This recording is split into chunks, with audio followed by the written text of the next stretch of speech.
So again, I'd just like to welcome you all to DLR Library's online celebration of International Women's Day 2022. So the theme for this year is Break the Bias. And I think we all dream of a world where gender discrimination is no more. We know we have a long way to go, but we do recognise that many strides have been made in the last few decades, and it is always nice to recognise those strides and have a little mini celebration. So we're really delighted to have two wonderful women here tonight to discuss their desert island reads. So we have Ola Majekodunmi, who is a journalist, a writer, a broadcaster, a Gaeilgeoir, and a public speaker. We also have Jessica Traynor, who is an award-winning poet, creative writing teacher, dramaturg, and also the DLR Poet in Residence 21 to 22. Both are from Dublin, and we are really looking forward to hear them discuss what inspires them in the world of books and writing, poetry, and what indeed they would bring with them to a desert island situation. And just to say to all of you here tonight, remember that the libraries are a great resource for any of the suggestions that Ola and Jessica make tonight. So we can order many items from within DLR libraries and also from the whole National Library Service. And if there's anything suggested that we don't have in stock, we can also purchase it from our book fund. So I'm going to hand you over now to Ola and to Jessica, and you're both very welcome here tonight. Thanks so much for that intro, Susan. And Ola, it's lovely to be here with you. We were just saying before everybody came in that I think the last time myself and Ola saw each other was a Nullig Naman event. Yeah. At the Irish Writers' Centre 2 years ago. So it's nice to have kind of connected these two women's events, although we won't talk about what went in between. I think we could all do with forgetting about that for a while. Absolutely can. Yeah, exactly. Ola, I'm going to pass over to you because I'm dying to see what your first choice is. And we were saying we might do a kind of a tit for tat after that and go back and forth and see what books and writers we've chosen. Great. Yeah, so thank you very much for having me. So yeah, I would actually like to start off with reading a bit from this book. It's a book of poems. Sorry, you can't see it there. It's Questions for Ada, and it's by Ijeoma Umebinyuo. And there was a poem from hers that really struck me always, and it goes like this actually. Here you are, too foreign for home, too foreign for here, never enough for both. And for me, you know, as someone that has, you know, two identities, Irish and Nigerian, that really struck a chord with me. So I really love her poetry, and it really just kind of, she says it as it is, you know. She's so honest, and I follow her online as well, and she's the same, and I just love what she does. So here's a poem actually here. It's called Freedom. Your feminism wears a wrapper, cooks for her husband, changed her surname. So I just think that poetry is very just says it as it is. And here's another one. For imperfect daughters, for those who do not bow to tradition, for imperfect daughters, still trying each day, not to call themselves failures. You are here, you are becoming, isn't that enough? I might just go for another one as well. Go for it. Survival. I have always wondered how women who carry war inside their bones still grow flowers between their teeth. So I thought those poems there, you know, are quite symbolic for today, this day, and the special day that it is. And yeah, I just think her poem really highlights, you know, womanhood in particular, Black womanhood, and just the struggles that we go through. And, you know, it's really great to just be able to read that, you know, that someone else feels like how you do sometimes, you know, that's really comforting. Yeah. Yeah, I think we really turn to poetry for that, don't we? That sense of, you know, I'm feeling something intensely and there must be something else out there in the world that kind of reflects that back to me in some way. And those pieces are really gorgeous, and they were actually making me think about a lot of what I've been thinking about at the moment. I'm writing a lot about motherhood. And I think for a lot of women in the West and in Ireland in general, like one of the few times that we face a real sense of vulnerability is actually when we come towards motherhood, like physical vulnerability. You know, we are very privileged, I think. And for me, I've been kind of trying to write around that space and just those moments in our lives when, as women, we realize our own vulnerability, because it can seem a lot of the time like, you know, everything's okay. And hopefully for most people, or for many people, it is. But then there are these moments when you kind of realize that there's a kind of a visceral side of life that's involved in parenthood and childbirth and everything like that, that is kind of inescapable. And I'm going to read a poem as well by an Irish poet called Ailbhe Darcy. And she's written this amazing book called Insistence, which is all about motherhood and climate crisis and a lot of the things that I would feel quite anxious about. Not to say that these are poems that I would find like dark or depressing, but sometimes, again, like you were saying with the poet that you chose, you want to see your own experience or your own concerns or anxieties kind of reflected back and know that other people are thinking about this stuff, you know? And so this poem, it's kind of a gritty poem, but I wanted something gritty to get us going for International Women's Day, and it's called After My Son Was Born. I'd a snip cut in his tongue, blood scissored down his chin. At every squall, I'd been unsnipping myself and starving him. He knocked me so my nose coughed blood, punched a finger through my cornea, blood bubbled at my nipple where his gums met. On the radio, someone was saying something about Syria. My son jerked knots of hair from my head, tears dashed off his fontanelle. He'd fixed my hips so my clothes didn't fit. I blundered him once against the door jamb, blood. I'd bit his father when we were younger, drinking harder, made blood come then. Twice I tried to leave him screaming 20 minutes at a time, but couldn't keep stum. One breakfast, I broke the mug that insisted, don't mess with Texas, smashed it. And all the time I smiled so much my teeth dried. He made everything heavy, like they say the bomb did for a while, so that Americans swam through their homes, eyes peeled, picking up everyday things and dropping them as though they were violated with light and pain, as though blood hadn't always been there, waiting. Wow, I love that.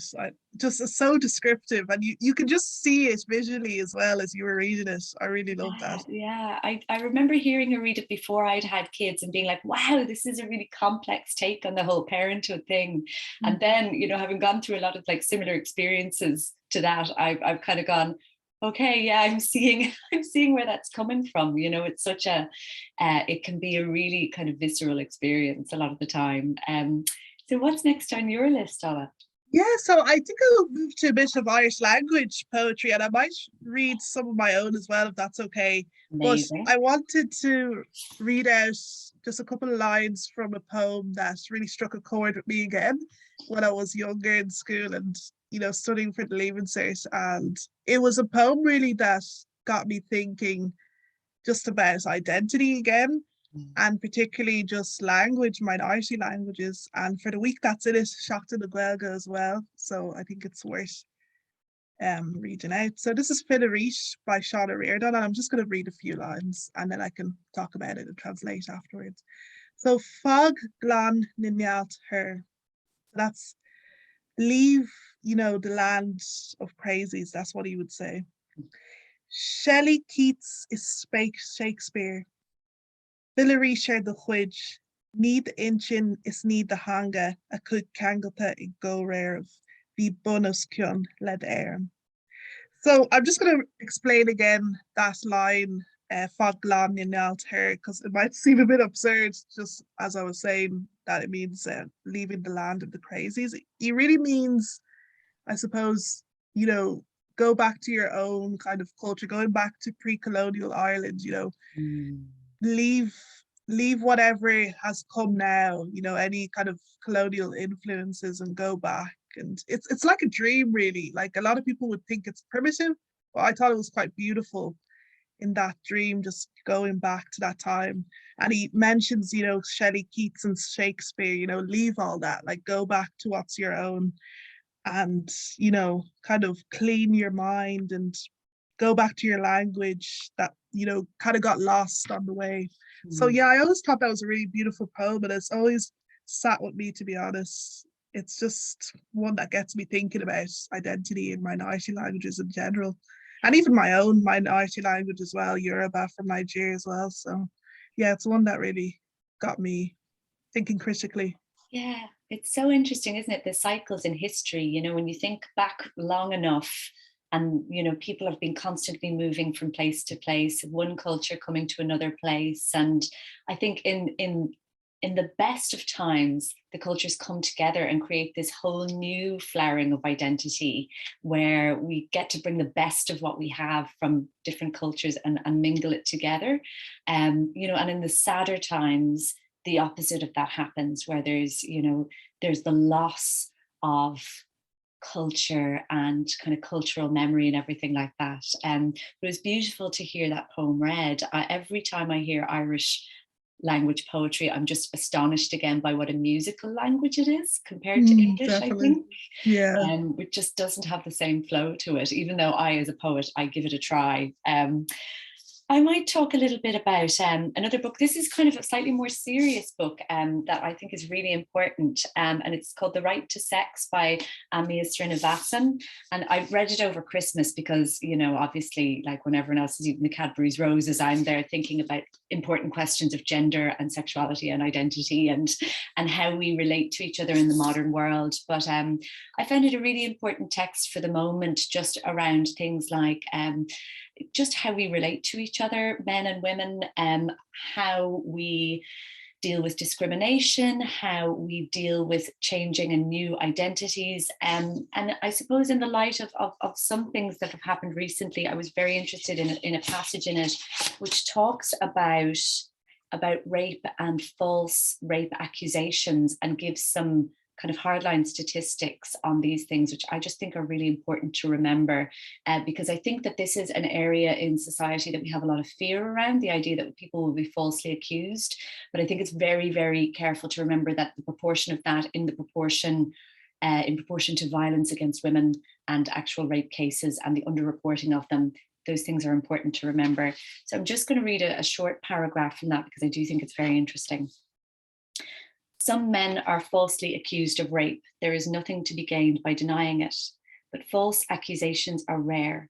The most detailed ever study of sexual assault reports released by the UK Home Office in 2005 estimated that just 3% of 2,643 rape reports made over the course of 15 years were probably, in inverted commas, or possibly, in inverted commas, false. Yet the British police had classified in the same period more than twice as many, 8% of these reports as false, based on its officers' personal judgment. In 1996, the FBI also reported an 8% rate of unfounded, in inverted commas, or false forcible rape complaints, aggregated from police departments across the US.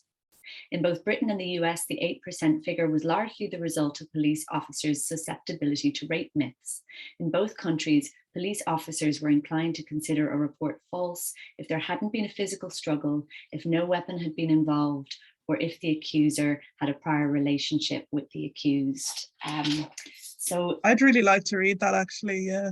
She is fabulous. And I think that there's another, the title essay from this, The Right to Sex, deals with incel culture and how that kind of ideology has grown up over the internet and become a very, very strange and toxic ideology that is infiltrating normal culture. I hate to say normal culture, but I don't see incel culture as normal. So sue me. But it's kind of infiltrating the fringes of culture and creating really, really problematic ideas about who has the right to other people's bodies. Yeah, very topical, definitely. Yeah.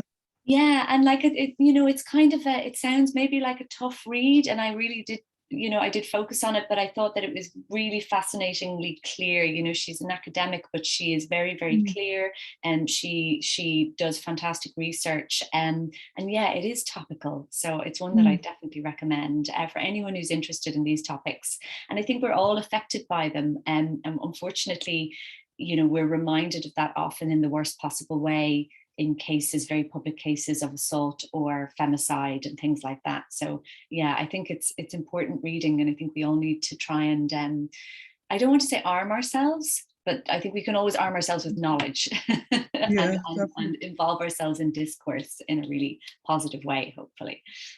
That would actually be the kind of text that I would be really interested in. I actually haven't read anything very academic in a while, so yeah, that would be something I'd be up for. I'm actually going to move on to something kind of similar in a different way.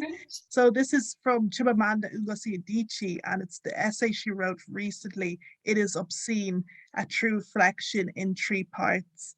And there's parts of this essay that I think just would resonate with us all, to be honest, in the sense of, you know, being a public figure, but not only that, but just being online, you know, that comes with its challenges, you know, being very active online. And also as a young person as well, what do you feel comfortable in sharing? So I'd like to read, you know, 2 parts of this essay actually. So when you are a public figure, people will write and say false things about you. It comes with the territory. Many of those things you brush aside, many you ignore. The people close to you advise you that silence is best. And often it is. Sometimes, though, silence makes a lie begin to take on the shimmer of the truth. In this age of social media, where story travels the world in minutes, silence sometimes means that other people can hijack your story, and soon their false version becomes the deafening story about you. So she actually ended her essay with the point I was making about the young people, and this is how it goes. I have spoken to young people who tell me they are terrified to tweet anything that they read and reread their tweets because they fear they will be attacked by their own. The assumption of good fate is dead. What matters is not goodness, but the appearance of goodness. We are no longer human beings. We are now angels jostling to out-angel one another. God help us, it is obscene. And I think really she's commenting there on cancel culture as well. You know, if someone says something, you know, obviously if someone says something discriminatory, you know, they should be held accountable to that. But I think in what she was saying, you know, some people did take it as transphobic, what she said, and some people, you know, were unsure. But I think this is all a learning experience for everyone, and we're all learning from each other. So we're all going to make mistakes on that way. And I know for myself, you know, if someone maybe says something that's not quite clear, maybe getting to racism, you know, I will call them out, and I will, you know, make sure that they know what's the right term to use and that sort of thing. But if someone means well and it's ignorance, then, you know, I think there's room for people, you know, learning and changing as well. So I thought that was a really great essay. Yeah, really resonated with me. Thank you so much for that. Sorry, Ola, I started coughing there and muted myself and then couldn't unmute myself. I was listening, but just if you saw me frantically, I really think that whole discourse is so interesting, and I feel like a lot of it is to do with the fact that, like, I think I'm probably one of, I don't know about you, but I remember a time before the internet, and I'm so interested by the way that we have no privacy anymore in the way that we live our lives, and we have to present so much of ourselves, and yeah, I mean, it's so easy to get it wrong. And I feel like we need to learn how to deal with these 2 selves that we have, this public self and this private self. And I was at a book festival over the weekend where there was a lot of talk about, you know, how we're even dealing with the situation in Ukraine and the notion of performativity and appearing to be good and kind of going, okay, well, I've changed my profile into the Ukrainian flag, job done, you know? And I think that is a kind of a risk, the notion that this kind of performance of good actually absolves us from the need to be active in our real lives. And we forget what actually matters, you know, which is kind of kindness to each other and discourse and conversation. And I often find that when I hear something online, I think if I was sitting having a coffee with you and you said that, I would kind of go, well, I'm not really sure I'd agree with that. And the conversation would move on, but everything gets drawn into battle lines online. You know, it's so... Definitely. Yeah, it's so interesting. And I'd love to read more of that essay, because that's something that I'm really interested in myself.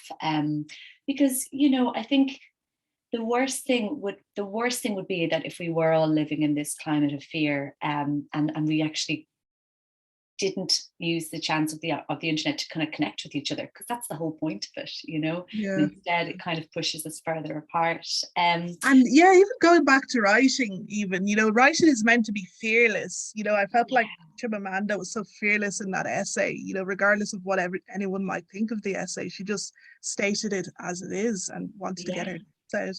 And, I very much take inspiration from that kind of writing myself. And yeah, I suppose, if we were going to a desert island as well, we wouldn't have to worry about social media, because probably wouldn't work without any internet. I know. I'm thinking, like, if I can go somewhere that will allow me to just read all these books all day, yeah, sign me up to the desert island, I think. I'm going to go back to a little bit about motherhood, and talk about this book, which I absolutely love as well. Because again, I think, and it's interesting, the theme is coming up again. It's like this notion of performative womanhood, the notion that we kind of feel, okay, feminism has happened. We're now on third wave, fourth wave feminism. We've all been liberated. We all have exactly what we want. And then certain things happen in our lives to, I suppose, expose the myth that everything is okay, and that everything is equal. And I really enjoyed this book. It's called Night Bitch by Rachel Yoder. And it's a novel about a woman who, without giving too much away, she has a small child, and she has given up work to take care of the child, and she finds herself slowly turning into a dog.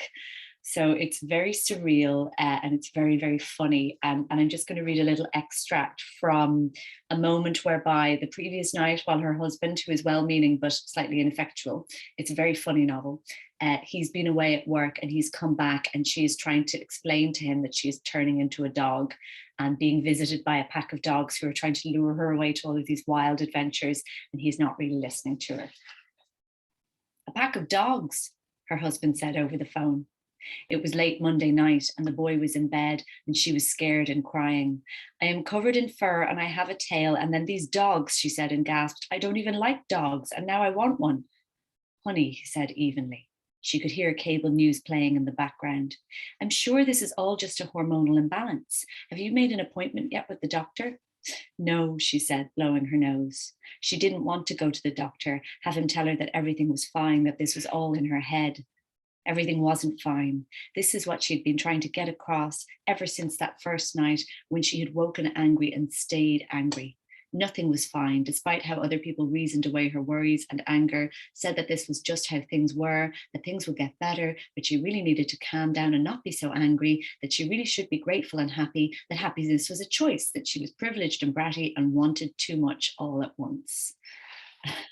Gaslighting, that's exactly what that is. Yeah, exactly. And it's very topical these days as well. I think I've seen a lot of women talk about that, in their relationship, if they get sensed that, I've seen a lot of like tweets about that recently as well. And it's a real thing. Like, I suppose women more so feel maybe a bit more comfortable to share these things online now. There's less shame about sharing things like that now, I think, which is a good thing for social media side of things, actually. It allows people to open up. Yeah, I also feel as well like that it's still really difficult, and my next book is all about this, my next book of poems, which, shameless self-plug, is going to be launched in Hodges Figus on the 30th of March, if anyone wants to come along.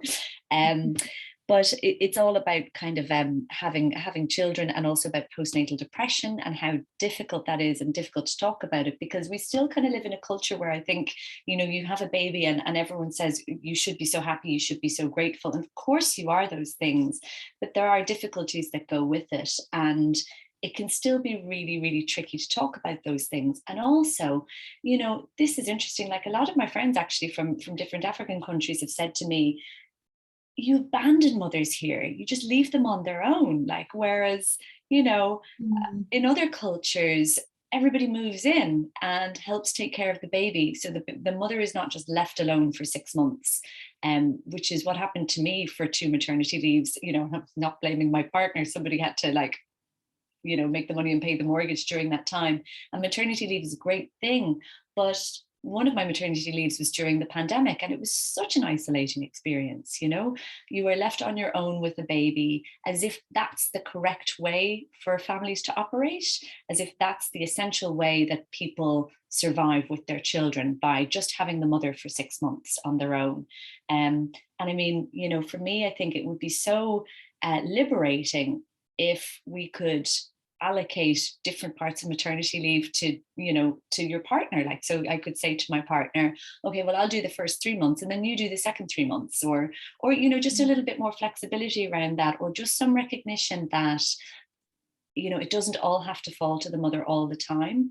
Because while it's lovely to have the option for that, the normalization of that kind of creates an atmosphere whereby anything that doesn't fit that is seen as somehow wrong. And that's what I kind of love about this book. Like, she's just so funny about the fact that she's angry. So there's no kind of self-pity in it. It's just, I mean, it gets hysterically funny towards the end and very dark. But I just found that quite refreshing, the idea that we can talk about these things and that they are complicated. Yeah, it's really interesting what you were saying there as well about the differences in different cultures as well. And I think even if you look at single mothers, for example, like in the Western world, you know, there's even less support with that as well. So it's almost like, and also just the pressure as well, you know, oh, you go on maternity leave and, you know, some people kind of showing off and saying, oh, you know, I just had a baby yesterday, I'm back to work now, you know, that kind of culture as well. You know, it's sickening, and it's just putting pressure on women's bodies. You know, people should go at their own pace. So I think that's really interesting. Yeah. So actually, yeah, I'll maybe share something now. I think I might read some more Irish language writing, if that's okay. I'm actually going to read a little bit from my own, if that's fine. It's not my book, but I have one of my pieces in it. This is Meascra on Air with Marcus McCunnell. Yes. Yeah, so this was on Radio na Gaeltachta actually a few years ago. Right. So I was actually in studio reading this out as well, and recording, as well as writing it as well. So yeah, I'll just read it a little bit. It's actually based off of a thesis I did during my undergraduate about the politics of Black women's hair, and this is in Irish now. So this is Gruig na Man Dubh. And I'll just read a little bit out because I know it's quite long. So I'll just go. Tá dúchas a bhaineann le Gruig na Man Dubh, Sweeneyam Gomininic céir de dóirt an túdóir Chimamanda Ngozi and Adichie. Maidir le Gruig van Uachtar an Bhearcha. Do mar rud é gur cá Michelle Obama a Gruig is slí ná dórtha, níl seans dá live go mbeadh Barack Obama sa teach bán, mar saoirligh chudas go mbeadh Meascra geal sásta bhóta a chaitheamh de air go bhfuil ban dubh le afro aige. So that's really talking about that there's a particular kind of negativity to do with Black women's hair. And Chimamanda Ngozi Adichie had actually said that, you know, for example, if Michelle Obama wore her hair in natural Black hairstyles, such as afro braids, that Barack Obama wouldn't get in. So I always thought that was really interesting. So I'll just go to the ending actually. So this is about myself. Agus inis céir é an scéal lumsa. Thug sé tamalarm bheith muíneach leis na stílanna nádúrtha seo a caitheamh inis. Níl sé có deas bheith ag breathnú difriúil ó gachéine eile nuair atá tú óg agus sunanta ag géirí bheith mar cuid den slua. Ach do mar rud é gur bhéitin leirlumm féin nuair bhí mé níos óga ar scoil ag géirí breathnú mar na calaní geala timpplair. Therein is Lord Hugh mar tú féin mar is rud deas é an uthalacht. And there I'm really saying that, you know, before when I was younger, I wouldn't be as comfortable wearing natural hairstyles. I wouldn't even be comfortable maybe even wearing this now, and my own headgear as well. So it's really just about me changing and, you know, finding that uniqueness and being proud of it and not wanting to look like the girls around me, you know, finding my own voice and that sort of thing. So yeah, I really enjoyed actually getting to write that. I think that was one of really the first pieces I wrote in Irish. So yeah, I remember being kind of like nervous as well to write it, because, you know, when you're writing in Irish, you kind of sometimes get obsessed about the grammar. So I wasn't really sure if I could pull it off, but I'm glad I put something together anyway. But I think that's one of the lovely things about poetry, isn't it? That it gives you that. I mean, I always feel there's a little bit more freedom in poetry with those kind of things. Like it's not, I always think like prose is like sitting in a car and you're being driven along. Whereas poetry is when you're looking at the window at the mountains, you have that little bit more freedom to imagine and space within the poem. And again, it was just gorgeous to hear it. And I'm so interested in those ideas of identity and appearance. And again, kind of brings me back to this notion of how we present ourselves as women all the time. And I had the good fortune really to present to an Oireachtas committee recently on issues around sexual harassment and dignity in the workplace in the arts. And it was very, very interesting. A few of us women went in to present and talk about our experiences, but we were all very careful about how we presented ourselves. Was it a case of, should we be emotional and raging and angry, or should we be very reserved and very businesslike and very calm? And that choice took up a huge amount of our preparation time, because you really don't know what you're going to face. And the committee were very, very welcoming and very supportive. But I think that's a question that women ask themselves all the time. If I present myself this way, how will I be perceived? Is it appropriate? Is it not appropriate? And culturally, I think that's fascinating as well, because I think it's an area that people really do need to build awareness on. I'm going to read... and just to comment on that as well, I think, that's where feminism comes into play, because it should be really about whatever you want to wear, whether it's not to show more flesh or to cover up, regardless. Women should have a choice either way. So yeah, I think sometimes the argument could be more like, leave the flesh out if you want, whereas, there are women that want to cover up. So I think we should really be for the two sides and advocating for the two, really, in a sense. Absolutely. No, I totally agree. And actually, to go back to Amia's Srinivasan, she writes really interestingly on that in the kind of breaks in feminism between an attitude which is, for example, around sex work, that women should not be engaged in sex work. There's no way to do it that isn't exploitative. And then another theory of thought, or a train of thought, which says, well, if they want to engage in it, then they should be allowed to engage in it, because they have their own choice and agency. So yeah, again, back to that book, would recommend it. Lots of different areas in that, which are so interesting. And I want to read a little passage from a book called As You Were by Elaine Feeney, who, I have to say, full disclosure, is a good friend of mine, but this is a fantastic novel and it's won lots of awards, and they're not ones that I made up. They're real big, wonderful international awards. But Elaine is a poet first and now a novelist, and would have come very much from the kind of the first spoken word generation of poets in Ireland. So a lot of her work was very, very political, very feminist, still is. But As You Were is a really, really fascinating novel about a property developer, a woman property developer called Sinead Hines. And it's silly that I have to say woman property developer, but I think we all have an image in our mind when we hear the word property developer. But she becomes very ill and decides to keep that fact from her family. And the book is set in a hospital ward, and it's a wonderful cast of women and some men, but it just takes a really interesting skewering look at Irish society. And again, this brings us back to the notion of appearances. So I'm just going to read two little paragraphs from the book to give you a kind of a flavour of it. My mother told me to have a hot bath or put on a nice hat if I was having a bad day. When I'd leave home, she'd stand in the doorway and knead the hollow space between my shoulder blades with her knuckles as I slipped past. She'd dip her index finger into the little hole at the feet of Jesus and flick droplets in my wake. He hung on a loose nail by the door, pasty and lean, with bright red drips on his hands and feet, loincloth and blue eyes to die for. In the name of the Father and of the Son and of the Holy Spirit, amen. Growing up on the farm, I kept bad news to myself, for going public with fortune or misfortune brings drama. I'd hide out underneath my single bed, tucking the eiderdown flaps tight around me. Father'd bellow for things he needed urgently: hammer, ladder, cup of tea, plasters, jump leads, pair of hands, mother, phone, vet. The phone for the vet was dragged in a rush out from the kitchen, and my mother'd place the cream receiver into his large hand, dial it for him. He'd have a palm on his forehead. Panic, always panic.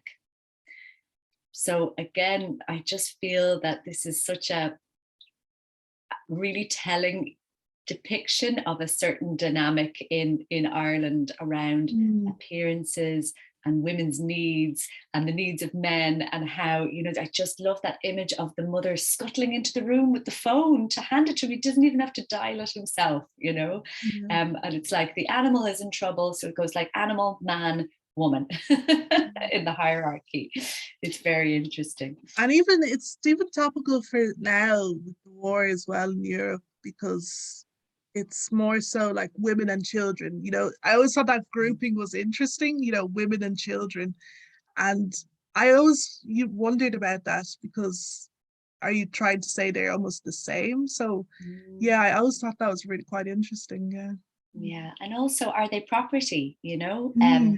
I was doing a talk recently for Bridget's Day on Women and Ulysses by James Joyce. And I was going back to one of the sections in Ulysses that I really struggled with, which is the Oxen of the Sun section.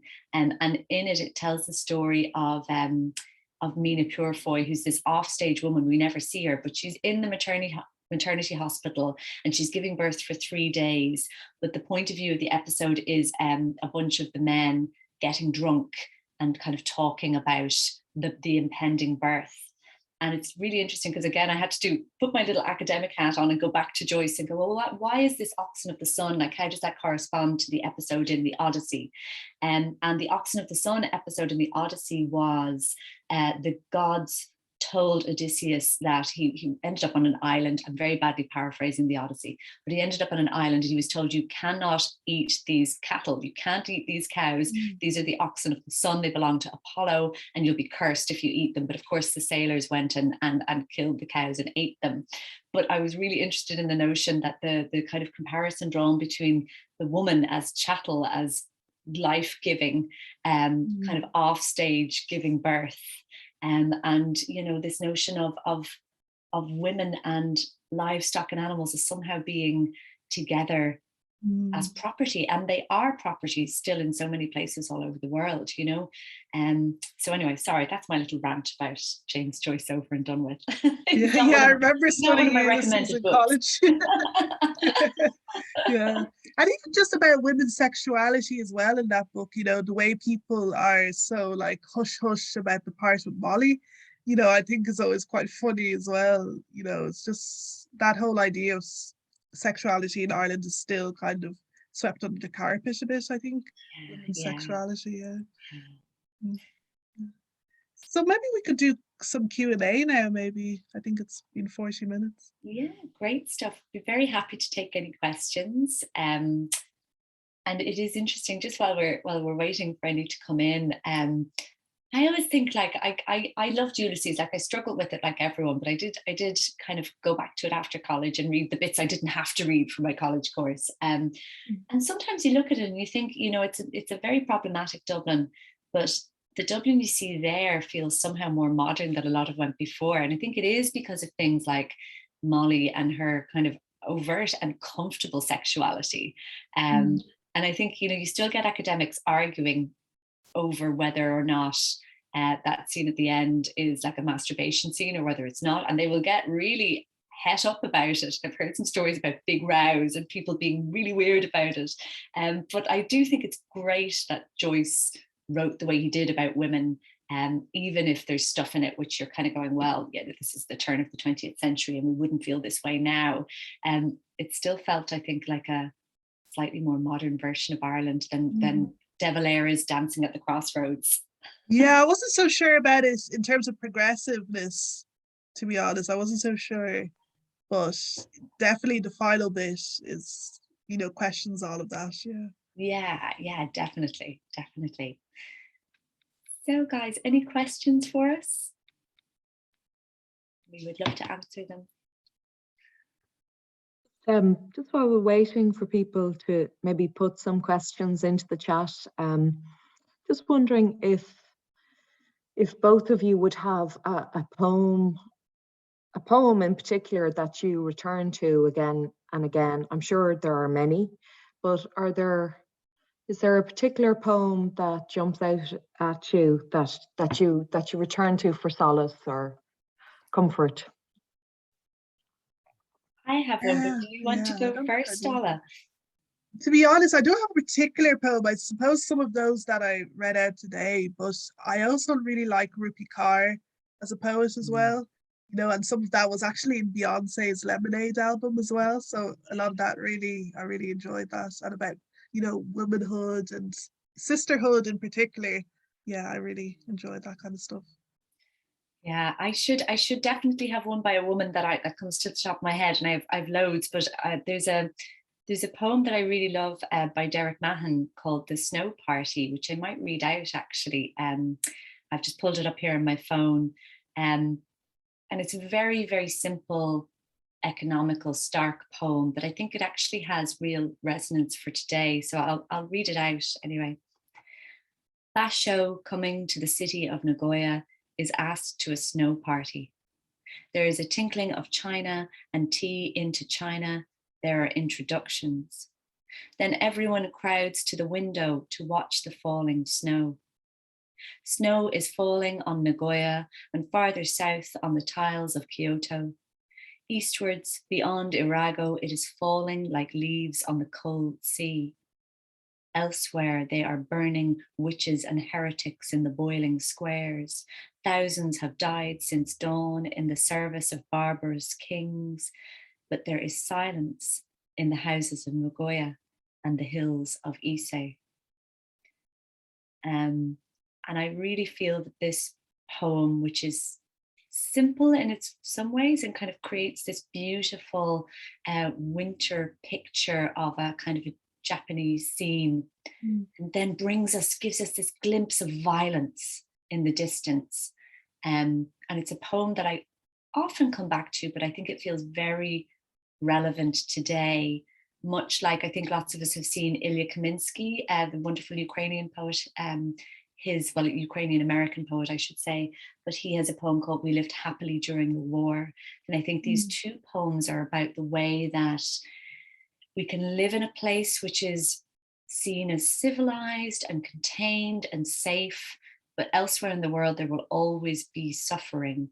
And how alive and aware are we able to be of that fact, and what can we do about it? Yeah, that's definitely the kind of text that I like. Again, you know, socially conscious, you know, gets you thinking. That's really up my street. Yeah, gorgeous. Ola, could we just get the name of the poet you mentioned? Yes. Or is there a particular poem of theirs that you like? Yeah, so it's Ijeoma Umebinyuo, and it was the first poem I actually read out about, you know, too foreign for here, too foreign for home, never enough for both. That's gorgeous. Okay. That's really lovely.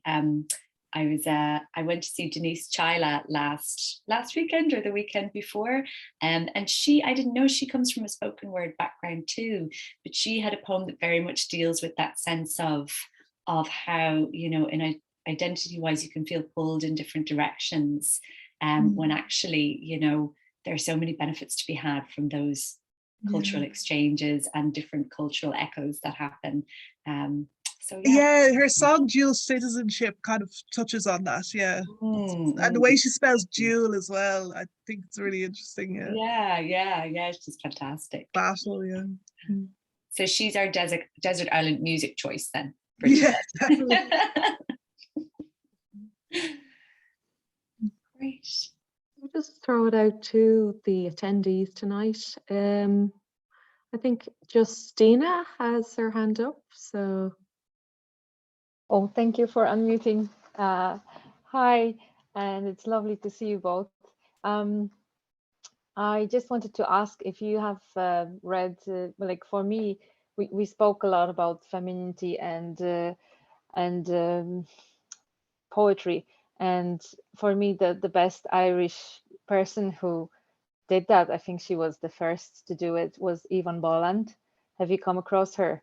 And Yeah, all the poems about night breastfeedings and I really felt the connection with her when I was reading her, and I had the ambition of doing the same in Polish years ago. And so I just wanted to ask Jessica, like, you're the poet in residence now, are you? So how do you feel about it? Are there any, there used to be like consultancy sessions or something like that? Are there any I don't know, is there any chance to meet you in person and just have a chat about poetry and stuff? Yes, yeah, absolutely. One of the initiatives that I've been running, it got a little bit scuppered over Christmas because of all the COVID, but I've been running an office hours session whereby people, if they want to kind of get some feedback on poems, or if they want to just chat about poetry or find out a little bit more about how to get into poetry, they can send me an expression of interest, and I try and schedule them in for like Thursday lunchtimes, usually either in person at the Lexicon or via Zoom, depending on what suits people. So I might ask the guys to pop my email address into the my DLR email address into the chat there, and if anybody is interested, you can send me an expression of interest. I'm also hopefully going to be doing a reading with Rosamond Taylor, who's another wonderful poet, on the 2nd of June at the Lexicon, but I think the publicity for that hasn't gone up yet, but watch this space. So I'll be reading some poems then. Lovely, thank you. And Ola, how did you come to know Irish so well? And you obviously write in Irish, so where has it come from? Yeah, so that would have come from school. So I went to all Irish schools throughout. So that's how I got fluent. And yeah, I suppose I kept going. So I knew I wanted to work in media. So I joined Radio na Lifa, and that kind of opened me up to like the bigger Irish speaking world in terms of, the communities, the work and the media and everything. So that's how it happened. Yeah. And yeah, like, to be honest, I didn't really have much confidence writing in Irish at first because, as I said, I kind of get obsessed about the grammar and that kind of stuff. And I think for a lot of people, maybe in school, that's kind of what they were thinking about when they were learning Irish. So, that kind of disturbed the whole process. But I think, to be honest, for me, just even writing in English or whatever, I just put it out there on the page, and then I'll, make edits as I go. But that's what works for me anyway, to be honest. Yeah. And I just wanted to mention as well that I have an event I'll be a part of a Course Festival in Galway. So it's going to be on Tark, that's theatre in Galway. And basically it's part of the launch for this book by Professor Brian O'Crohor. So he's an American Irish professor, but living in America, in New York, and he has a new book out, Cnámh agus Smir. So Bone and Marrow, that's the English on it. So I'm going to be part of that with two amazing Irish language writers, Alan Titley and Nuala Ní Gonal. So I'm really looking forward to that. We're going to be discussing Irish language poetry and writing. That sounds fantastic, Ola. Oh, I'd love to be there. What date is that during Courch? So that's the 10th of April, Sunday. Yeah. Oh, gorgeous. Yeah. I'll see if I can steal the car and get away for the weekend. Don't know if I'll be allowed, but it sounds wonderful. Any other questions there from the group? If you just want to wave your hand.